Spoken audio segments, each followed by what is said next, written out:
أهلا بيكم معايا. أنا سلوى، وده بودكاست نقطة ومن أول السطر. حلقة النهاردة بعنوان ألف شكر.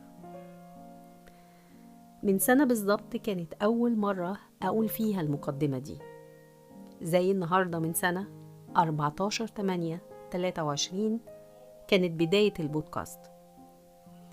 سنة عدت بسرعة، قدمت فيها مواضيع مختلفة، ومع كل حلقة ببقى سعيدة جدا وفي انتظار أسمع رأي الناس في الحلقة الجديدة.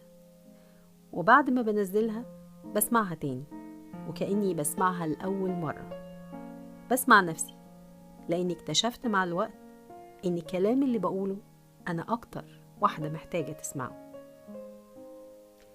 البودكاست ده بالنسبة لي كان طوق نجاة لقيت نفسي فيه من بعد سنين طويلة كنت بدور عليها، وكل لما بيمر الوقت بتأكد إن قراري كان صح، وبحمد ربنا إن أنا بدأت.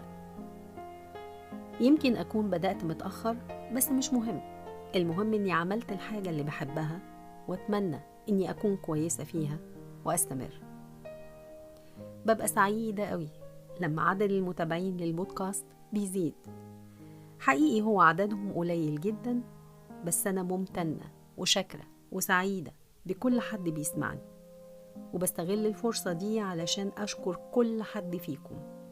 شكرا على متابعتكم. لسه في حلقات جديدة هتنزل قريب، ولسه في مواضيع كتير هتكلم فيها وأفكار أكتر أحب أشاركها معاكم. من الحاجات اللي أتمنى تتحقق في الفترة اللي جاية إني أسمع رأيكم، ولو في أي مقترحات تحبوا تقولوها لي هبقى سعيدة جدا بيها، أو أي حكاية أو تجربة مريتوا بيها وتحبوا تشاركوها معايا في البودكاست، ياريت تبعتولي. بجد شكرا ليكم. الحلقة دي علشان بس أشكر كل اللي بيتابعوني، وأشكر كل حد شجعني من ساعة ما بدأت، وكل حد مستمر معايا وبيدعمني من البداية لغاية دلوقتي، وبالذات كل حد حريص على إنه يساعدني برأيه في كل حلقة بقدمها.